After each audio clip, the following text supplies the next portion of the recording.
إن الحمد لله نحمده ونستعينه ونستغفره نعوذ بالله من شرور أنفسنا ومن سيئات أعمالنا من يهده الله فلا مضل له ومن يضلل فلا هادي له وأشهد أن لا إله إلا الله وحده لا شريك له وأشهد أن محمدا عبده ورسوله صلى الله عليه وعلى آله وأصحابه والتابعين إلى يوم الدين وسلم تسليما كثيرا. علمنا اللهم ما ينفعنا وانفعنا بما علمتنا وزدنا علما إنك أنت العليم الحكيم. السلام عليكم ورحمة الله وبركاته. okusinziira ku topiki eyampeebwa era etwanjuliddwa n'omuteesiteesi egamba nti obukulu n'amakulu aga okukkiriza Allah subhanahu wa ta'ala. Obukulu n'amakulu bigambo biringa byebimu nga bitegeeza kyekimu naye nga mubaamu engeri y'okubyawula mu ngeri y'okunyonnyola. Obukulu n'amakulu ag'okukkiriza Allah subhanahu wa ta'ala. Fa mu Luwarabu tuba tugamba ti haqiqatu wa maana al-imanu billahi azza wa jalla. Obukulu n'amakulu ag'okukkiriza Allah subhanahu wa ta'ala. Iman, al-iman obukkiriza n'obusiraamu bitambulira wamu era buli lwe twogera ku bukkiriza abamanyi buli lwe boogera ku bukkiriza baba bategeeza busiraamu ate buli lwe boogera ku busiraamu baba bategeeza bukkiriza.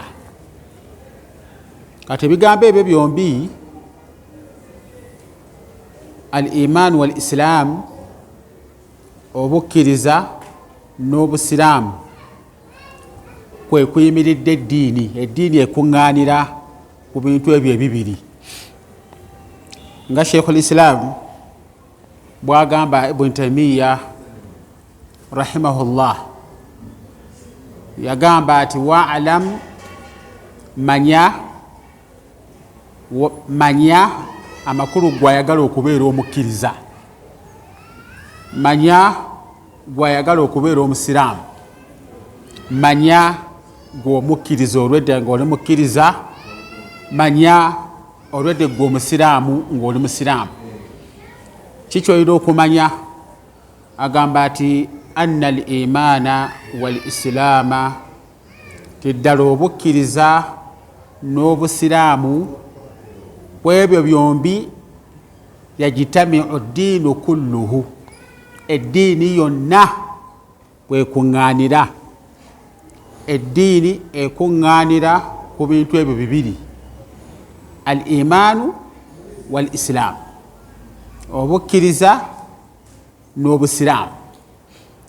Mu njogera ennyangu nga tugenda okunnyonnyola mu details, iman Nabbi sallallahu alaihi wasallam bwe yali aginnyonnyola yaginnyonnyolera ku bintu eby'omunda, emirimu egy'omunda egy'okumutima yagaa ti antumina billah, kukkiriza Allah ne bamalayika be, ebitabo bye, ababaka, olunaku lw'enkomerero n'okugera kwa Allah subhanahu wa ta'ala. Ensonga ezo zonna omukaaga omuro batiniyu nekusifu tezirabika kungulu.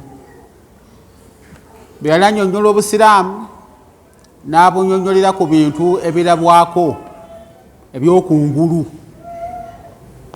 n'ayogera ku shahada zombi, n'ayogera ku swala, zaka, okusiiba n'okukola hijja. Bintu birabika muntu ng'asaala, alabika muntu byakungulu. Kati bwe byegatta eby'omunda ne kungulu ne bikola eddiini. Kyova imaamu yagamba Sheikhul Islam nti obusiraamu n'obukkiriza amakulu, okukkiriza mu mutima n'okukola emirimu gye tukola, eddiini kwe yeegattira. Lwekyo ng'oyagala okubeera omunnaddiini, kuba kati abantu bakigandawaza bannaddiini, naye omunnaddiini yaluwa? Omunnaddiini yoyo alina obukkiriza mu mutima gwe, ate nga alina n'obusiraamu amakulu ng'akolera ku biragiro ebyamulagirwa. Oyo ye munnaddiini, era ye imaani ya Isiraamu, bwe bukkiriza era bwe busiraamu. Katuddeyo ku imaani kuba tetwagala kwogera busiraamu nnyo, tuddayo ku bukkiriza. Haqiqatul imaanu wa maanaahu, obutuufu bw'obukkiriza n'amakulu. Kitegeeza ki okukkiriza Allah subhanahu wa ta'ala? Ye kikakasibwa kitya nti kati oli mukkiriza? Obukulu n'amakulu ag'okukkiriza Allah subhanahu wa ta'ala. Okusooka nga tetunaba kugenda awo, al iman laha ahamiya wa fawaid. Obukkiriza bulina ensonga nkulu nnyo eri obulamu bwo n'eddiini yo. Obukkiriza, imaanu billah, bintu bingi ebiraga obukulu obw'okukkiriza Allah subhanahu wa ta'ala, bingi. Era biba biraga nti lwaki Allah omukkiriza. Oba kati weebuuze, gwandaba nampuliriza, limaadha tu'minu billahi azza wa jalla, lwaki okkiriza Allah subhanahu wa ta'ala? Obusiraamu oba obukkiriza tebulinga kadodi. Akadodi bukamanyifu ab'embaali. Obusiraamu tebulinga kiki? Kadodi oba bino ebigundi ng'emmotoka eyitawo ey'ebidongo ng'egenda ekuba kerere. Edda nga tukyali bato obudodi twabugobereranga nga tukyali nga tunyumirwa. Bw'okawulira nga kajja kakuba n'ovaayo gy'ovudde n'emmere n'ogireka ku sowaani niyo badde okola n'obireka n'ogoberera ki? Kadodi. Obukkiriza buno si kadodi owaffe ab'embaale nti ogoberera bugoberezi nga tolina kigendererwa. Kuba ffe twamugobereranga ne tugoberera kadodi n'otambula emmayiro nga 8, naye nga bw'otuuka eyo n'olwoka oli olusozi oludda ewaka nga kadodi tekaliiwo. Obukkiriza oba okukkiriza Allah subhanahu wa ta'ala tetugoberera bugoberezi, wabula tukkiriza buki? Bukkiriza. Ate buli lw'okkiriza okkiriza lwakigendererwa. Buli lw'okkiriza Allah subhanahu wa ta'ala omukkiriza ng'olina ensonga lwaki okola ki? Lwaki omukkiriza. Era nga abasinga no balaba muli bakyala, abasinga mwabiyitamu, abalala tebannabiyitamu. Musajja bw'ajja n'akwogereza, n'omulala najja, gw'oba okkiriza okugenda naye ogenda omufumbire, obeera omukkiriza okugenda okumufumbira wangaale naye ng'olina ebigendererwa lwaki okoze eki? Kakati n'obukkiriza nabwo, okukkiriza Allah subhanahu wa ta'ala, tulina ebigendererwa lwaki okkiriza Allah subhanahu wa ta'ala. Bagambe tebulinga kadodo oba birala bye tugoberera nga tumala gagoberera bugoberezi, wabula enebeera iman kukkiriza ng'okkiriza olina ekigendererwa. Ebigendererwa nja kwogerako nga bibiri byokka. Ekigendererwa ekisooka katukijje mu kyafaayo ekyabaali abalogo ba Firawuna. Batusomera bulijjo ekyafaayo ekyo. Ekyafaayo ekyabalogo abaali abalogo ba Falaawo. Abaali abalogo abo, Falaawo bw'amala obbakuŋŋaanya ng'ekyokulwanyisa kye ng'agenda kulwanyisa Nabbi Musa alayhi salaam, ne bakola appointment ng'eriko olunaku ne tayimu n'ekifo. Bakola appointment ng'eriko olunaku, eriko ekiseera n'ekifo we banaasisinkana, era fiilan ne basisinkana mu kifo ne mu kiseera kye baalagaana, era bwe baatuuka awo buli omu n'alaga kiyali alinawo. Ngeri Falaawo n'abalogobe gye baali beekakasa eddogo lyabwe nti lyo ly'amaanyi, ono Musa byaliko biwero, balina okulaga nti be bakakensa mu kukola shiriki n'eddogo, be baasooka mu kisaawe. Buli omu n'alaga kyakola ki, ne bakiraga, era Musa n'akiraba. Musa n'afunamu okutya, Allah yamugumya bugumya n'amunyweza, n'amugamba nti Musa totya, innaka antal a'la, guwa waggulu, wadde ekisaawe kyonna kijjudde emisota, innaka antal a'la. Kyoba okola kiki? Wa alqi ma fi yaminik talqafu ma sana'u, kwata kyolina mu mukono gwo gw'omuggo, beera nga ogukasuka, gujja kubeera nga gusaanyaawo biri byonna bye bakoze. Era bwe kyali embeera bwe yali bwetyo, nga egyali emiguwa n'emiggo gye baasula ne bagifuula emisota, ne giggwawo, nga ne balaba abali abalogo nga Musa ate abasinzizza amaanyi, naye mu kubasinza amaanyi bakkiriza, ne bagamba nti lino si ddogo, kubanga bo baali balogo nga bakakensa mu kukola eddogo, era nga basobola okwawula wakati w'eddogo n'eritali ki.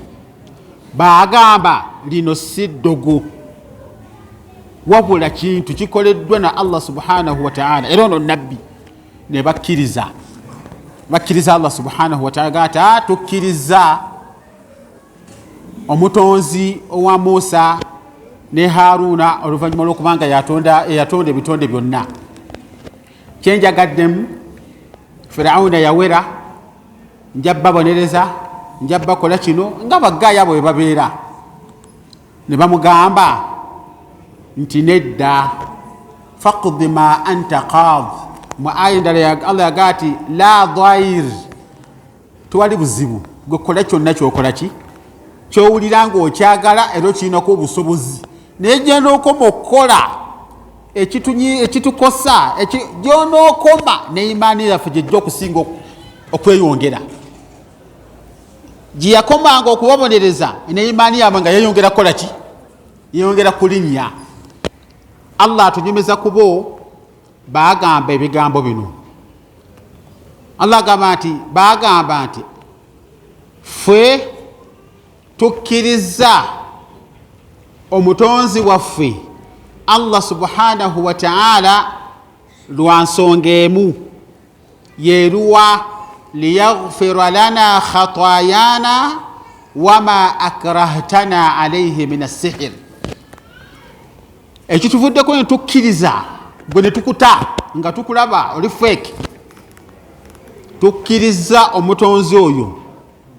Ensonga esooka liyaghfira lana khatayana, atusonyiwe ebibi byaffe byonna bye twakola, mistakes, ensobi n'amazambi gonna ge twakola, abeere nga gatusonyiwa. Eyo y'ensonga esooka. Liyaghfira lana khatayana wama akrahtana alayhi min as-sihr. N'eddogo lino ly'obadde otukaka okukola, tulaba nti bwe tulaba tumukkiriza ajja kubeera nga atusonyiwa. Eyo ensonga esooka.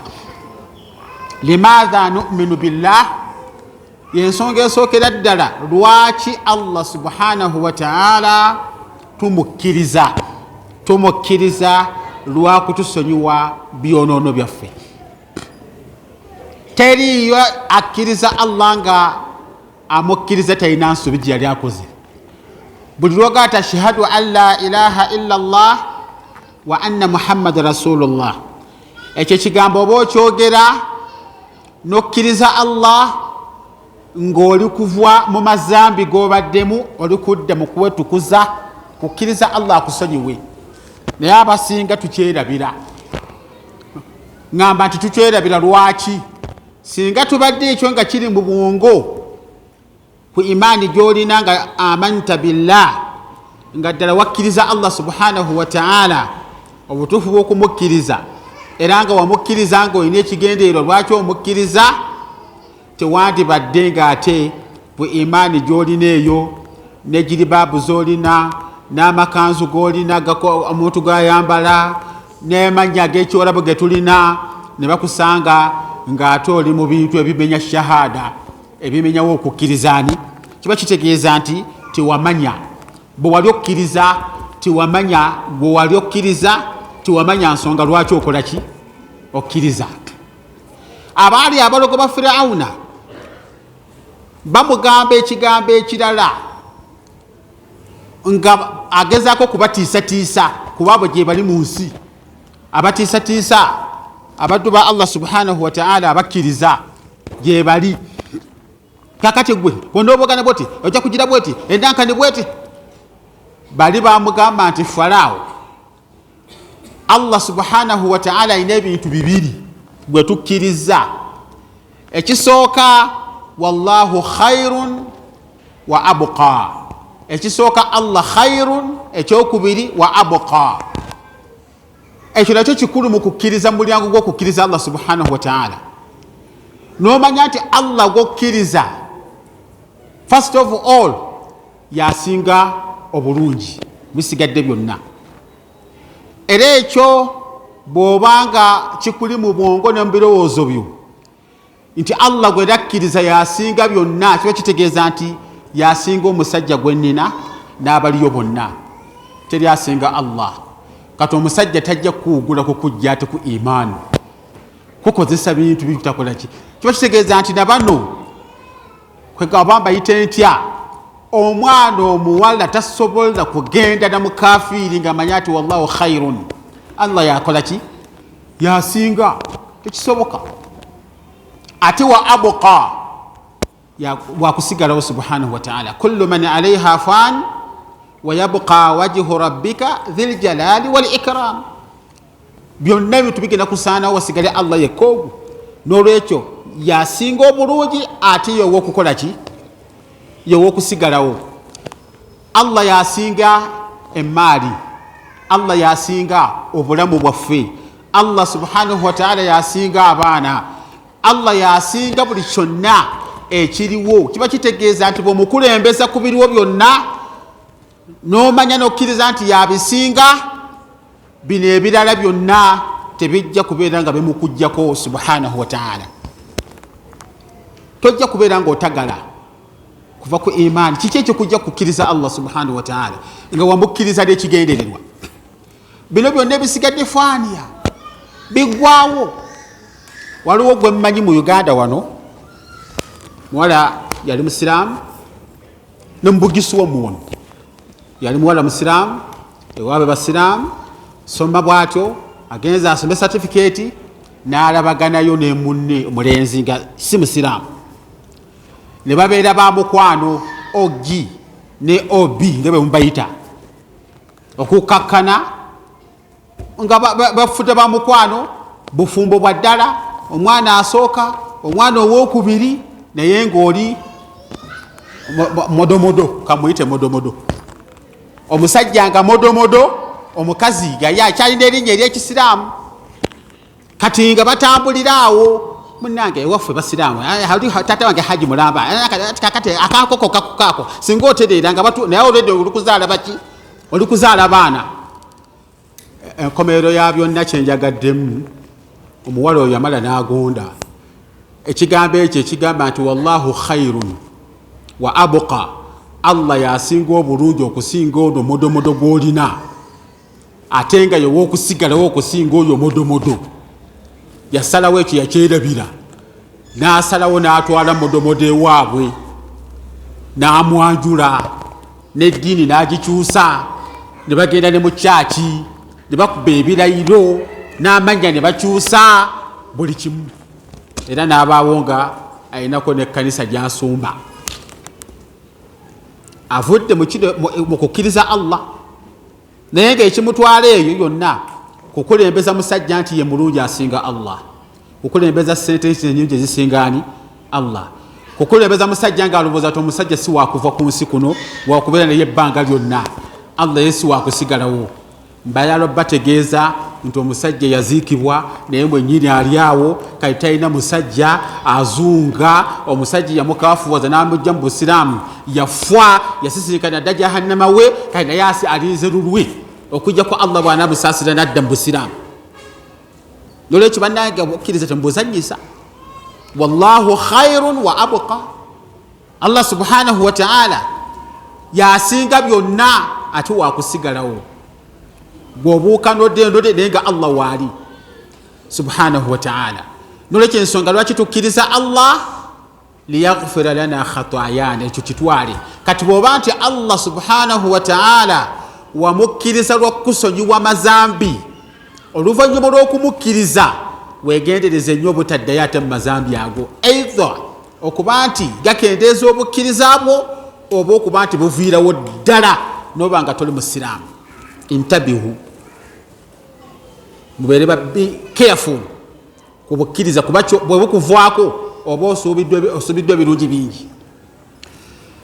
Ekirala ekyokubiri kyenja okwongerako, limaadha nu'minu billah, lwaki Allah subhanahu wa ta'ala tumukkiriza n'oguma byonna ekiba kibe ekijja kijje naye gwe n'oba nga ogumidde kukkirizaani, n'oguma nga abaali abalogo ba Falaawo bwe baaguma yabasuubiza okubatemako ebigere. Ekigere bw'atemako ekya ddyo omukono atemako gwa kkono, bw'atemako omukono ogwa kkono ekigere kiba kya ddyo, agende ababambe.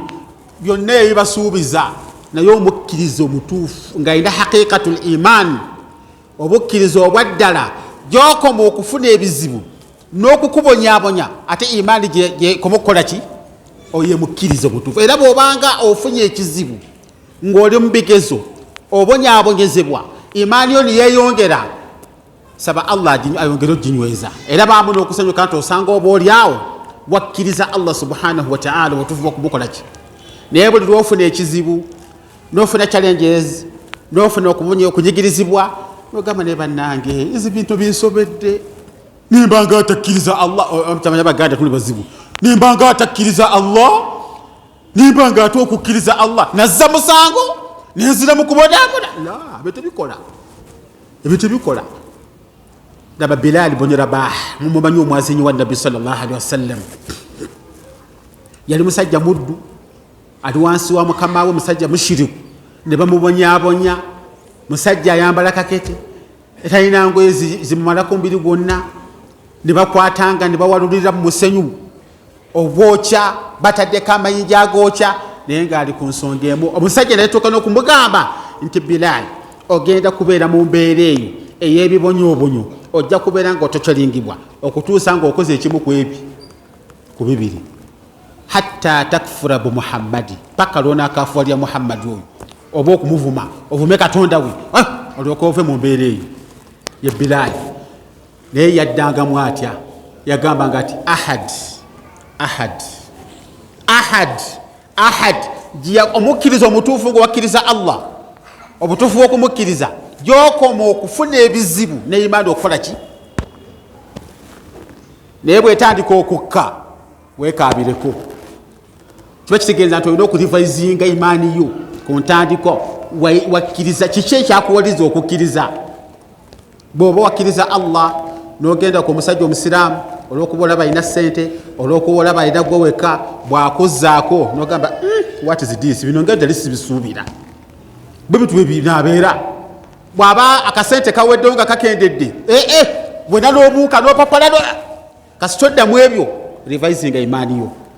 Bilal ibn Rabah yagambanga ati ahad ahad. Kambalite mukyala munnammwe yayitibwanga Sumayya, babasomera ekyafaayo kye bulijjo. Awwalu shahidatun fil Islam, ye mukyala eyasooka okufiirira okufa ku lw'eddiini y'Obusiraamu mu Busiraamu.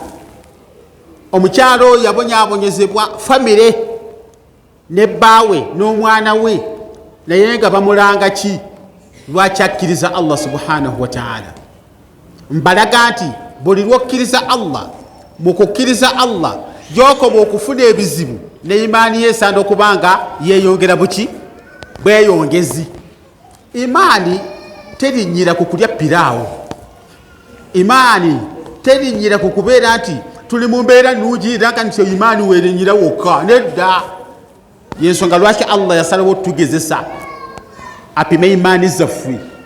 Sumayya yalemerako ne bamuteekako ebibonerezo ebisooka n'alema okutuusa lwe yafa. Ne babanga bamufumita effumo mu bwereere bwe n'afa nga shahida.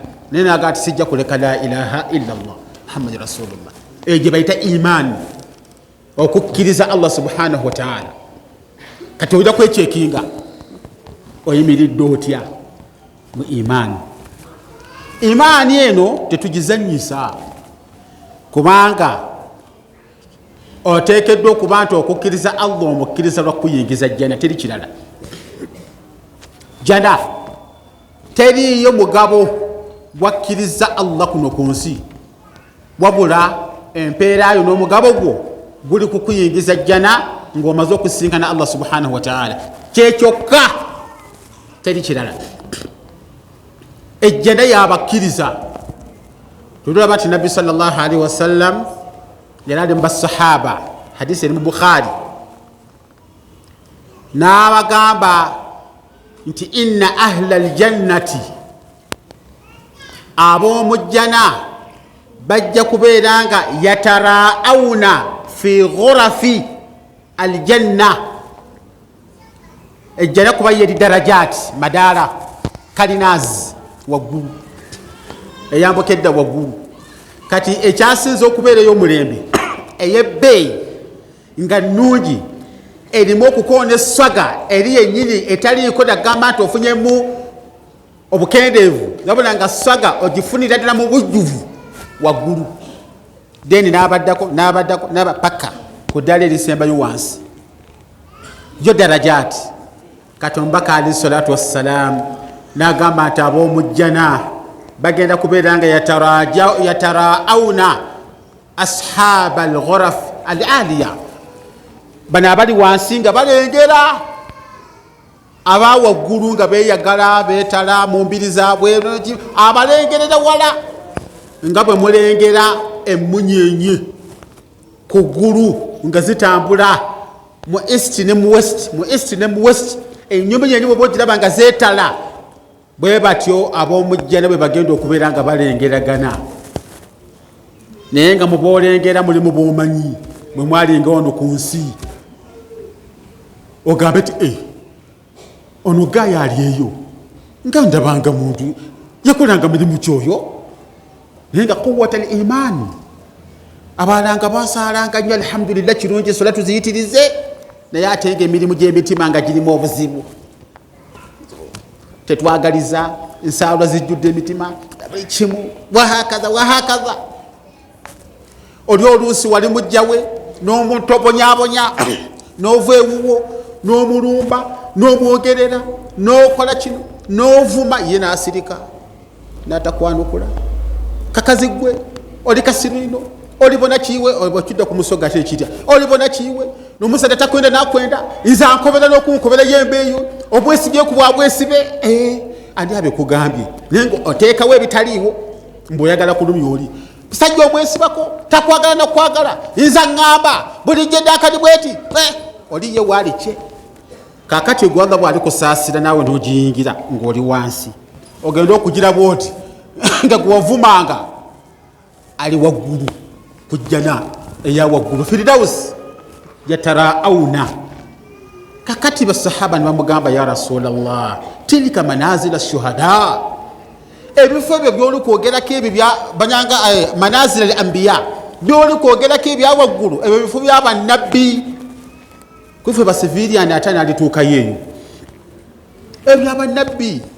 Omubaka alayhi salatu wassalamu naga ati bala, kituufu bifo by'abannabbi, naye ejjana eyo n'ebifo ebya waggulu ebyo Allah subhanahu wa ta'ala yabitegekera rijalun, bantu abasajja n'abakazi, naye nga abantu abo amanu billahi wa rusulihi, bakkiriza Allah n'ababaka be, kibayita al imaanu billah. Okukkirizani Allah subhanahu wa ta'ala. Nolwekyo obukkiriza buno min ahamiyatihi wa fawaidihi, n'ensonga lwaki tubeera bakkiriza, tukkiriza Allah subhanahu wa ta'ala. Ekisooka atusonyiwe bye twayonoona, ekyokubiri abeere nga atuyigiza ejjana, kyekigendererwa, ebisigadde bigoberera bugoberezi, teweerabira mulamu ogwo. Kata al imaanu billah, ma huwa al muraadu bil imaani billah. Bwe bagamba okukkiriza Allah bategeeza ki mu kukkiriza Allah subhanahu wa ta'ala? Ma maana al imaanu billah, kitegeeza ki kigambo kukkiriza Allah subhanahu wa ta'ala? Okukkiriza Allah subhanahu wa ta'ala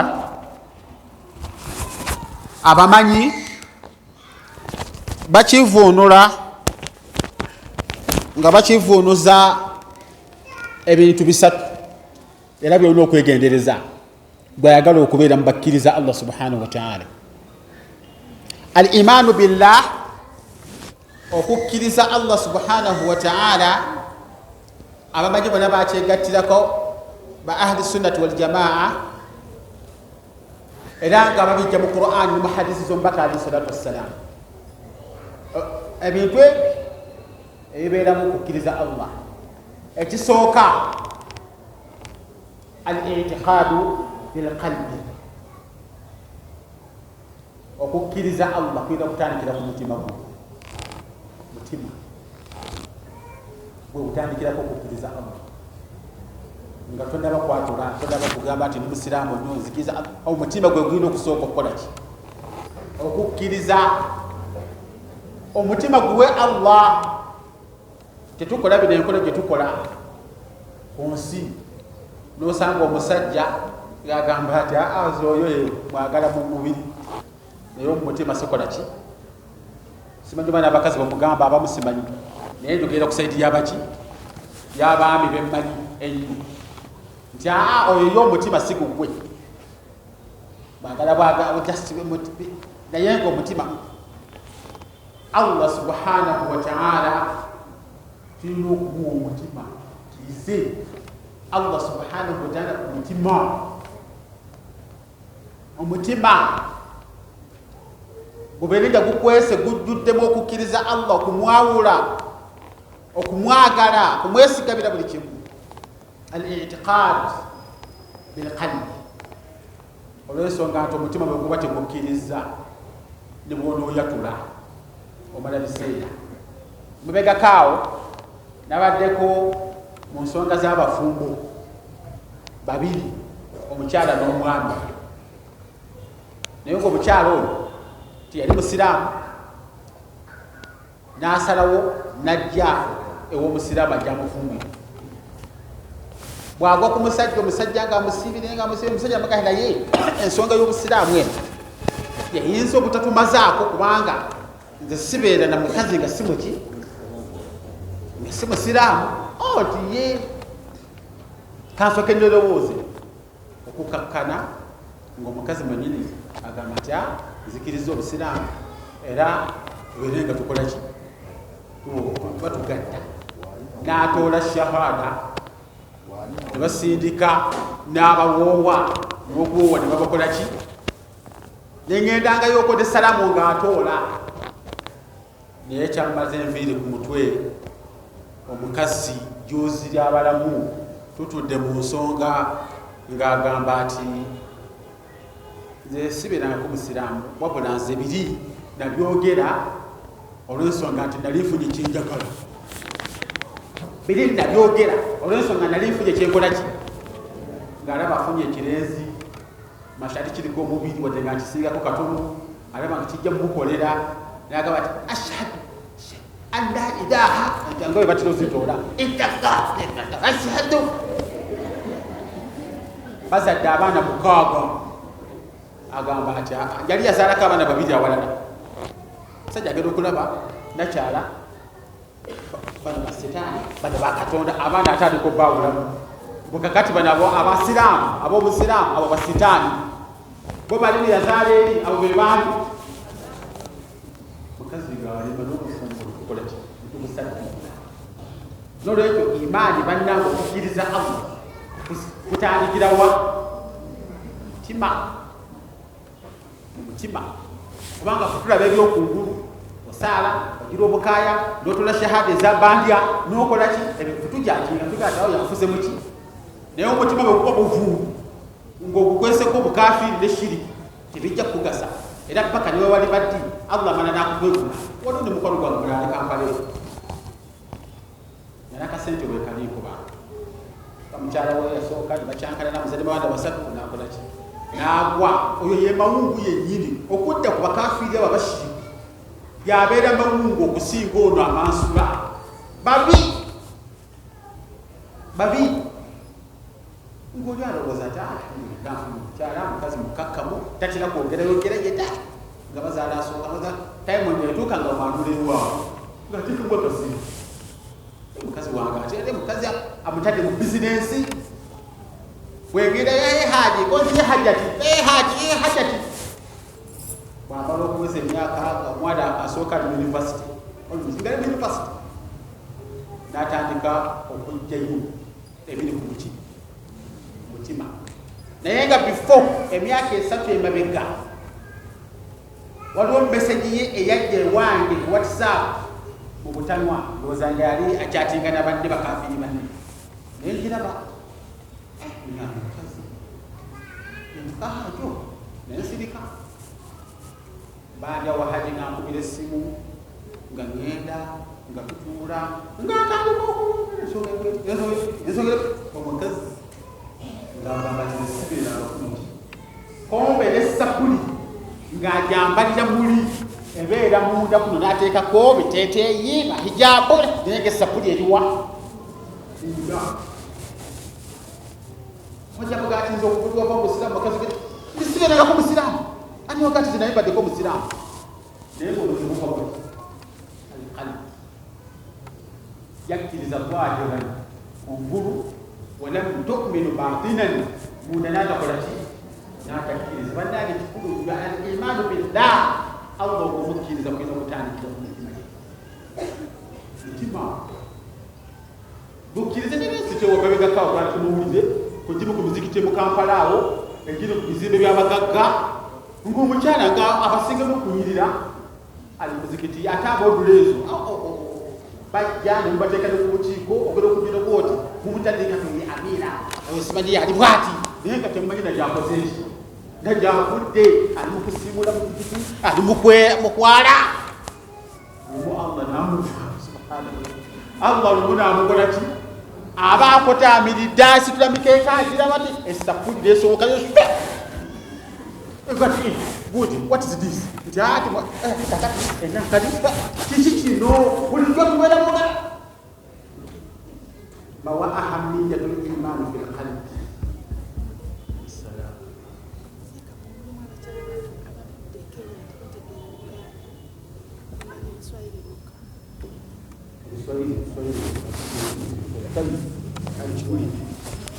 kakati manyewe kusemile kwa mwenye kakati sasa kuna kwa akili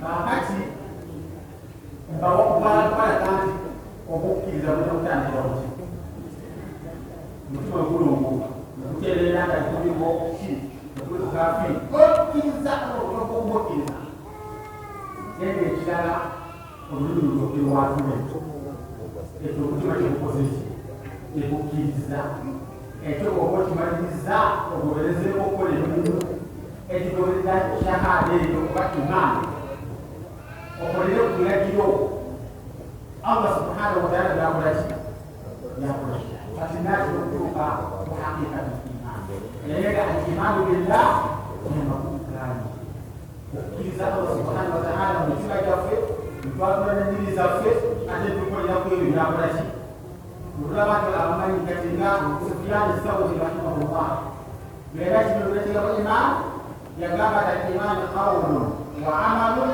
wa niyya iman qawlun kiba kigambo wa amalu na mirundi tukola ونية نية تجيزا اعتقاد مجمع لكن تقدموا يقامات لا يجوز القول إلا بالعمل بولو بلو تشهد أن لا إله إلا الله تبيتكم يا مبكا مبولزا مبكول يقولون إبراهيم يقولون الشهادة ولا يجوز العمل إلا بالنية أتمنى من تبيتكم يا با أو تبيتكم مبكما مبكولزا أتمنى من يقولون إخلاص نقال ولا يجوز القول والعمل والنية إلا بموافقة السنة. إذا سأتوي بكتير كياما تبكير زوا وكتير كونغا وبكوزة نغا يواتا غني يجيزين محمد صلى الله عليه وسلم. الإيمان بالله. كذا لو بقي زمان. هو كذا كم. عمل ويكاي جاب أبنائنا. الإيمان لا يكون إلا في الأمور الغيبية. وكذا الله سبحانه وتعالى الإيمان لا يكون إلا في الأمور المغيبة. يندب كذا يكذب تبيدا بكا يندب كذا تبيكولا شيء tebida bika byetukkiriza bina tebida kati kisooka al-imanu billah okukkirizani Allah subhanahu wa ta'ala ani yali amulabyeko teri kitonde kabeba malaika teri yali alabyeko Allah subhanahu wa ta'ala mbitonde byonna naye ate tuteekwa buteeka okukola ki kyovudde nti steps zetuyitamu mu kukkiriza Allah oba emiteeko aksamul imanu billah emiteeko egy'okukkiriza Allah subhanahu wa ta'ala giryena aksamu al imanu billah emiteeko egy'okukkiriza Allah nga bwolaba nti tawhid eyina aksamu tawhid eyina emiteeko giri emeka temugimanyi tawhid eyina emiteeko emeka temugimanyi ekitegeeza temuli banna tawhid kubanga temumanyira miteeko gyakukola ki gyakwawula Allah subhanahu wa ta'ala ekirala watulangako okuwona abantu abasiba muziddarasa wano nimusobola okutuwanga ansa zetuba twagala mu bwangu kyekituweza nga abasomesa ntuguma netumanya nti ebisomesebwa bikola ki bikwatibwa netutadda mabega gyetwava emiteeko esatu egyokwawula Allah subhanahu wa ta'ala gimanyiddwa okumwawula mu kutonda kwe n'ebirala byonna ebigoberera okumwawula mu kumusinza okumwawula mu mannya g'amalungi n'ebitendo bye ebyawa ebyo byonna biri ku imaani tulina okukkiriza Allah subhanahu wa ta'ala nti ye mutonzi wa byonna ate yakwasaganya ensonga zonna era yafuga bye yatonda no kikkiriza deni al-imanu bagita al-imanu bi rububiyyatillah deni al-imanu bi uluhiyyatihi okukkiriza nti Allah subhanahu wa ta'ala yekka yateekwa okusinzibwa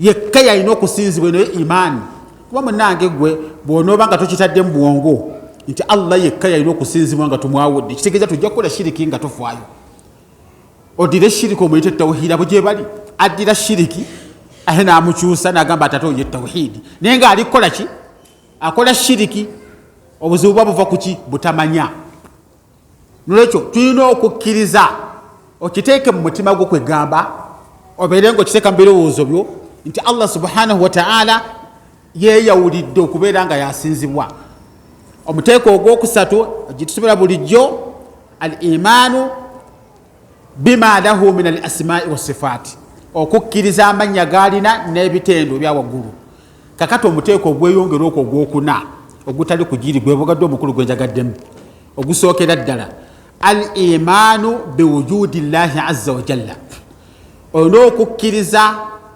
okubaawo kwa Allah nti waali olina okukkiriza nti Allah waali hatta n'omushiriku agatta ku Allah amala kukkiriza nti Allah waali nalwoka amukola ki nalwoka amugattako ebirala kati gwe atakola shiriki lwaki nga tokkiriza nti Allah waali? Nolwekyo ogwo gwe muteeko ogusookera ddala kubeera nga okkiriza nti Allah subhanahu wa ta'ala mawjud waali. Ekyo si kya muzannyo kubanga mu nsi muno mulimu abatakikkiriza nti Allah waali. Waliwo atakkiriza bangi abatakkiriza nti waliwo omutonzi eyatonda ensi eno n'atonda n'eggulu abitambuza abo gye bali nga bagamba ensi eno yazuuka buzuuzi. Naddala ba Denmark, mpulira ba Denmark abasinga bonna kumpi generally bo tebakkiririza mu Allah nti waali, tebakkiriza mu kuba nti ensi eriko yagitonda oba eggulu liriko yalitonda. Awo obeera mukafiri, obeera mukafiri bw'onoosaala esswala yazenkana naye nga tokkiriza nti Allah waali, fa anta kafir. Abantu bonna bakukkiriza ani? Allah subhanahu wa ta'ala. Nolwekyo kkiriza nti Allah waali deno lwokobeere nga ate okolera ku birala byolina okubeera nga obikolerako. Kati okukkiriza okwo kubeera mu bintu ebyokusifu. Ekisooka al imaanu billah, Allah waali naye tetumulaba. Allah waali naye tetukola ki? Tetumulaba. Amru ghaibi. Era gwe bw'otolinda kumala kumulabako olyoka okkirize ojja kuva mu nsi ng'oli mukafiri. Kubanga Abayahudi bagezaako okukigamba Musa alayhi salam ne bamugamba nti Musa lan nu'mina laka hatta nara Allaha jahra, tetujja kukkiriza paka nga Allah oyo tumulabye lubona bwe tuti. Lekati oyo ono kuba kumanyirira okuba nange kwegamba Allah subhanahu wa ta'ala bw'oyagala mugeraageranya na musajja agenda kuwasa tampera ati baba nze tijja kumuyikiriza nze nekiriza kinkale kubona kunenda kumubona kumemale. Allah si waali subhanahu wa ta'ala. Allah subhanahu wa ta'ala bali mulaba bakkiriza bokka luvannyuma lwa kuyingira jjana. Naye essaawa eno kyovulaba nti Abayudaaya abo abakyagala baatuuka kuva mu nsi nga bakafiiri nga balinda kulaba ku Allah balyoke bakole ki? Nolwekyo Allah subhanahu wa ta'ala ghaib. Nolwaba nti Allah subhanahu wa ta'ala bwe yali awaana abakkiriza ku ntandiko ya Baqara yagamba ati alladhina yu'minuuna bilghaibi hudan lilmuttaqin alladhina yu'minuuna bilghaibi. Ghaibu byebyo ebyekusifu ebitalabika biri mu kukkiriza Allah subhanahu wa ta'ala. Bamalayika nabo tebalabika, amrun ghaibi, tebalabika batya. Gwe tulaba ebintu ebizunga ne shayatini ogiyita malayika, manya abantu tuli bazibu. Teri alaba malayika mu butonde bwe. Nabbi sallallahu alaihi wasallam yatugamba bamalayika Allah yabatonda mu kitangaala balina ebiwawaatiro nga Allah bwatugamba mu Qur'an. Okutondebwa kwabwe kulala ate kwa amaanyi. Tamala galabikira muntu mu kifaananyi kye, naye nga bwekugira mu kifaananyi ky'omuntu ekyebirala bafuuka. Naye mu butonde bwe la. Tulaba nti Nabbi Muhammadi sallallahu alaihi wasallam mu buwangaazi bwe yamulabako emirundi egi ng'alaba ku Jibuliiru yekka, emirundi egi ebiri. Mulundi ogwasooka ng'ali mu mpuku Hira amuleetedde omubaka obusooka, yajjira mu kifaananyi kye kyawabala. Ensonga lwaki Nabbi yatya nnyo kuba yalaba ekitonde nga kwegamba tekirabangako, tekiri mu bitonde bya bulijjo biwawaatiro biki. Naatya omubaka alayhi salatu wassalamu ogwe mulundi ogwasooka kyova yamunyiga omubaka na alayhi salatu wassalamu navawa mu mpuku nadda eri mukyala we namugamba mumbike nfunye ekinkanze kitonde kize naye nga sikikola ki sikirabangako. Omulundi ogwokubiri bwe yali ayambuse naye mu ggulu, Laylatul Isra wal Mi'raj, nga Allah bwatugamba mu Qur'an walaqad ra'ahu nazlatan ukhra inda sidratil muntaha indaha jannatul ma'wa. Lwaki bamalayika ayo amru ghaibi olina kumukkiriza mu bamalayika bwe. Ebitabo bya Allah empaji eyokusatu ey'obukkiriza al imaanu bil kutub, okukkiriza ebitabo amakulu birimu ebigambo byani bya Allah subhanahu wa ta'ala. Allah gye yabyogerera tiwaliyo era tuwamuwulirako buli kimu, naye nebikka nebiwandiikibwa mu bitabo nti bino bigambo byani? Eyo amuru ghaibi, wadde ng'obiraba wano mu nnukuta mu kitabo naye ate yabyogera talabika, era ebigambo byo byakyama subhanahu wa ta'ala. mbalaga kiti nti okukkiriza kubeera mu bintu ebitakola ki ebitalabika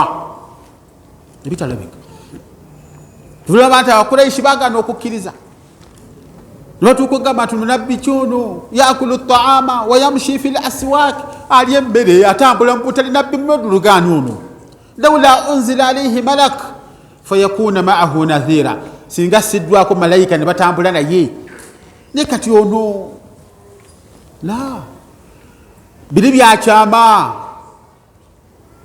iman la yakunu illa fi lumuri lghaibiya bigambo biba byekusifu okukkiriza abannabbi ababaka nabo kwabo ababasangawo abatumibwamu nabbi Muhammad sallallahu alaihi wasallam nga waali era nga bamulabanga yali efuuse ghaibu nga kyama ku saidi yaabwe kubanga gye yafulira obwannabbi n'obubaka tebaaliyo kyobolamata bangi bamugaana kubanga gye yafulira obubaka tebaaliyo naaba nga afuuse ghaibu bwedda kuffe tetumulabyeko naye tumukkiriza nga abamukola ki nga abamulabako sallallahu alaihi wasallam kyovulumu yagamba basahaba n'abagamba waliyo baganda bange abajja yatuyita baganda be basahaba nibagamba ya rasulallah alasna ikhwanuk fe tetuli baganda bo ya rasulallah nabagamba bamuli basahaba bange naye baganda bange be babagenda okujja oluvannyuma lwange nga tebandabyeko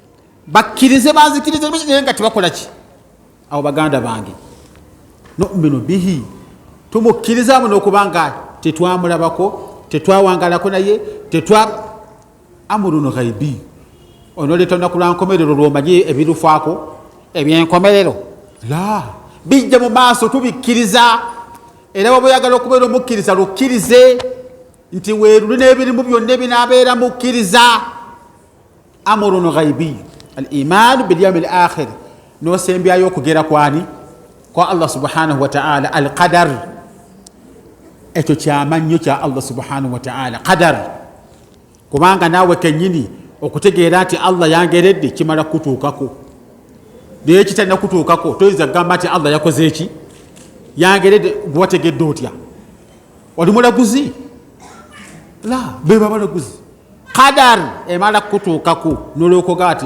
Allah yakoze eki yangeredde nti kintu kijja kutuukako nolwekyo obukkiriza la yakunu illa fi lumuri lmughayyaba tukkiriza bintu ebitalabika era gwalinda okulabako olyoka okkirize Allah baba takusaasidde oyinza okuva mu nsi nga tokoze eki nga tosiramuse eyo al imanu maana al imanu billah kati haqiqatu l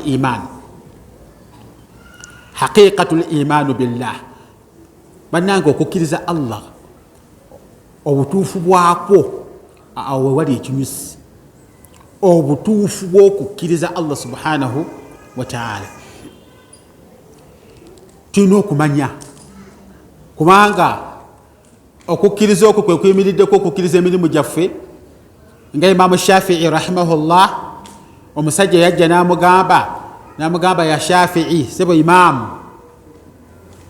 mbuulirayo omulimu ogusinga wa Allah subhanahu wa ta'ala akhbirni an afdalu al-a'mal ila Allah omulimu ogusinga okuba omulungi wa Allah subhanahu wa ta'ala guŋŋambe imaamu n'amugamba ansage agati omulimu ogusinga okwagalwa wa Allah ma la yaqbalu amalan illa bihi bwe mulimu nga byonna byokoze tebikkirizibwa okujjako ng'ekyo weekiri era nga kikkiriziddwa ebirala ne biryoka bikkirizibwa omusajja n'agamba ti kiri kiti ekyo kwegamba osaala esswala osiiba osaddaaka hijja ozikola wali abalala bwe yasaasira ng'akola hijja buli mwaka zonna nga nazo ziyitiridde obungi osoma Qur'an osoma adhikaari ez'enjawulo olagira empisa ennungi oziyiza empisa embi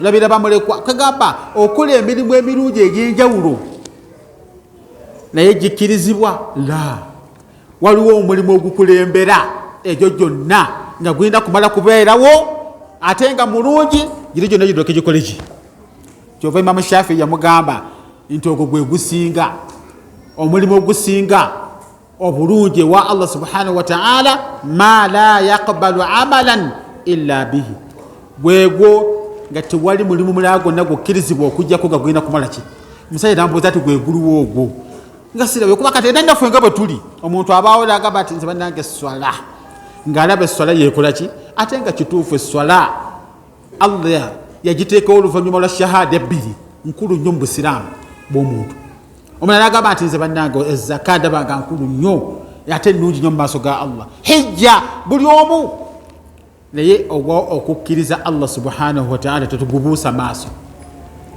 kyova Imaamu Shafii yagamba oli nti omulimu gwenkugamba ogusinga obulungi wa Allah subhanahu wa ta'ala huwa al-iman biannahu la ilaha illa hu kwekukkiriza nti teri asinzibwa mu mazima okujjako Allah subhanahu wa ta'ala ogwo ye afdalu al-a'mal ala al-itlaq gwe mulimu ogusinga obulungi gwe mulimu ogusinga okuba n'ekitiibwa gwe mulimu ogusinga okuba n'eddaala erya waggulu mu maaso ga Allah subhanahu wa ta'ala ye al-imanu billah togibuusa maaso okukkiriza Allah subhanahu wa ta'ala ye afdal wa ashraf wa a'la wa adraj al-a'mal as-salihati kullaha emirimu gyonna emirungi imanu billah gwe gukulembera kivula bati nabbi sallallahu alaihi wasallam mu hadithi ya shu'ab al-iman yagamba ati obukkiriza bulina amatabi hadisi ziri bbiri ya Bukhari ne Muslim naye bw'ogagatta gatandikira ku 6 paka ku 79 amatabi ago ge yali agamba yali ategeeza emirimu gye tukola emirungi naye kyenjagala yagamba ati a'ala hadhihi shu'ab ettabi oba omulimu ogusinga okuba ogwa waggulu mu egyo gyonna shahadatu an la ilaha illa Allah ye iman kukkiriza Allah subhanahu wa ta'ala nolwekyo al-imanu billah ashraf wa afdal wa azka wa adraj al-a'mal wa a'la mu mirimu gyonna gwe gusinga okukola ki kitegeeza nti bw'onoosaala esswala nga imaani teriiwo omala biseera bw'onoosiiba nga imaani teriiwo omala biki enjala ejja kuluma naye nga tolina kyokoze eki waliyo ababikola ebyo osanga ba girlfriend ne ba boyfriends balina akajanja abawala n'abalenzi baddira laavu ey'ekimpatirere eyabandya ne bagala bagiteeke mu buki mu busiraamu sanga omwana omuwala yena ataddeko akakaaya ati munanga nga bwomanyihi boyfriend wange ati musiraamu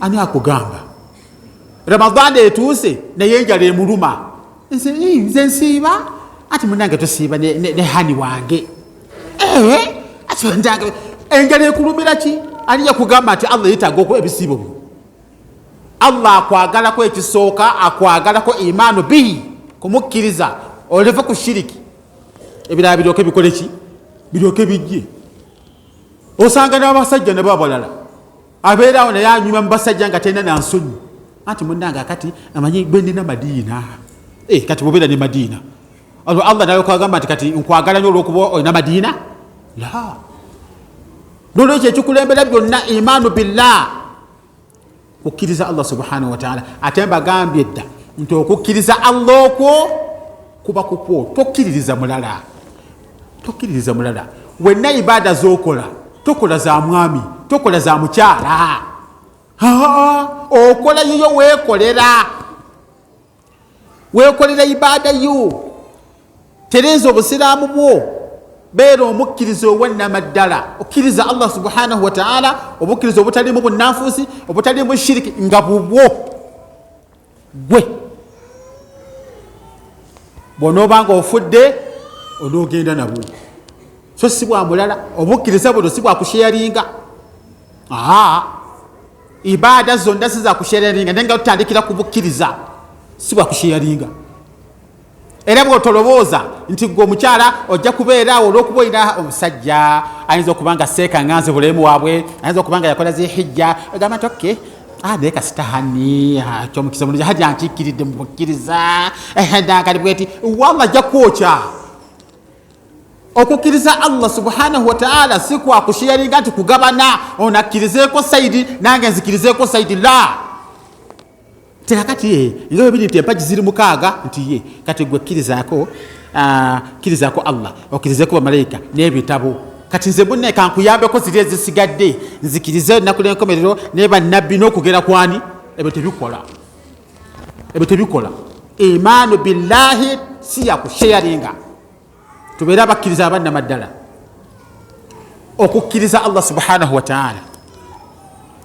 okukkiriza Allah haqiqatuhu obutuufu bw'okukkiriza Allah subhanahu wa ta'ala bwe buluwa nga bw'olaba nti obusiraamu haqiqatul islam obutuufu bw'obusiraamu ebeera tawhidi kwawula Allah subhanahu wa ta'ala wakadhalika haqiqatul iman obutuufu bw'obukkiriza era ebeera tawhidi nja kusembayo hadisi ya Bukhari eya Ibn Abbas radiyallahu anhuma waliwo delegation zajjanga okuva mu byalo nezijja eri nabbi sallallahu alaihi wasallam nga batumiddwa ne bannaabwe eyo mu bika gye bawangalira mugende eri Madina mubuuze omubaka ebikwata neddi mujje mutubuulire kofe tuli wala mu delegation zeezo wafud nejja ebanyiddwa eya Ibn Qais ne bajja mu Madina ne bagamba ya Rasulullah hadisi mpanvuko bagamba ya Rasulullah tuzze nga tuli wafud tuzze nga tuli delegation okuva mu Barabia mu kika eki kya Barabia naye ekituleese fe tetusobola kujja gy'oli okujjako mu myezi egy'emizizo tuzze mu hijja tuzze mu ki awo tuloka tujja olw'obuwanvu bwegundi distance mpanvu n'ebizibu bya transport naye ekituleese twagala obeeko ne byotubuulira mu mirimu emirungi nga bwe tunaagikola tujja kuyingira ejjana ate tuddeyo tugitegeeze bwe tuleseeyo tuzze ya Rasulallah obeeko ne byotusomesa otubuulireyo emirimu emirungi nga bwe tunaaba tugikoze tujja kubeera nga tuyingira ejjana ate si fefeka tukolerako bwe tuddeyo tutegeeze bannaffe nabbi sallallahu alaihi wasallam sigenda kumalayo hadisi omubaka alaihi salatu wassalam yabagamba ati ngenda balagira ebintu bina amurukum arbaa ngenda balagira mukole ebintu ebi bina ate wa anhaakum an arba'i ate ngenda bagana okukola ebintu bina byabagana sijja bigendamu ne bino byabalagira bye ngenda okukola ki n'abagamba ekisooka amurukum bil imani billahi wahda mbalagira okukkiriza Allah subhanahu wa ta'ala omuyekka baava lugendo baagala nabbi sallallahu alaihi wasallam babuulireyo bibasobola okukola babeekwatako bayingire ejjana bawulire n'abalala omubaka n'abagamba ekisooka sallallahu alaihi wasallam naga ati amurukum bil imani billahi wahda mbalagira okukkiriza Allah omuyekka bwe yamala n'ababuuza omubaka alayhi salatu wassalam n'ababuuza abaffe mumanyi kye bayita okukkiriza Allah hadisi eri mu Bukhari amurukum bil imani billah mbalagira okukkiriza Allah naye abaffe ata'alamuuna mal imanu billah mumanyi kiki kye bayita okukkiriza Allah buli omu kyebuuze lolaba nti mu surati Hujurat Allah subhanahu wa ta'ala yasse etteeka nga liri ku bali bannamalungu ab'ekiseera ekyo mu Bawarabu naye nga likwata ne ku balala abagwa mu gundi eyo kati qalat al a'rabu amanna bajja bagamba bannamalungu nti tukkiriza qul bagambe nti temunnaba kukkiriza walakin qulu aslamna mugambe nti tusiramuze naye obukkiriza walamma yadkhulu al imanu fi qulubikum bukkiriza temunnaba kuyingira mu mitima gyammwe kunyikiramu tewessaako kyabwe ki tosooka kwessaako oti ndi mukkiriza gamba oti ndi musiraamu naawe nga tonnaba gamba oti ndi mukkiriza omanyi kye bayita okukkiriza Allah kyeki omubaka kyeyagamba bali delegation aga ati mbalagira kino amurukum bil imani billahi wahda mbalagira okukkiriza Allah atya naye mbalagidde okumukkiriza mumanyi kye bayita okukkiriza Allah eyo omubaka alayhi salatu wassalam ne bagamba Allahu wa rasuluhu a'lam. Tetumanyi ya Rasulallah. Allah subhanahu wa ta'ala n'omubaka we be basinga okukola ki? N'abanyonnyola kye bayita okukkirizaani. Eyo gye bayita haqiqatul imaani gye batudde onuku. Kye bayita obutuufu bw'obuki?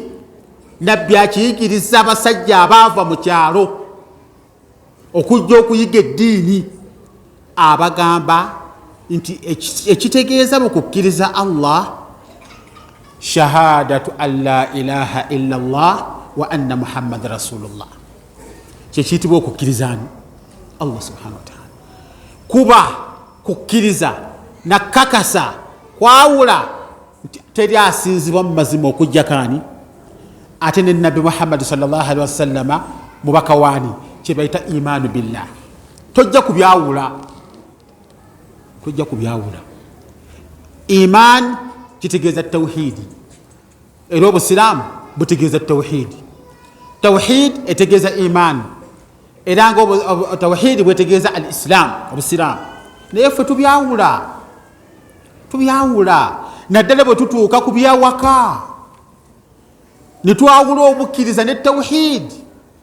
Omubaka alayhi salatu wassalaamu avunula tawhid, avunula iman, abagamba nti mbalagira okuba nti mukkiriza Allah subhanahu wa ta'ala naye mumanyi kye bayita okukkiriza Allah.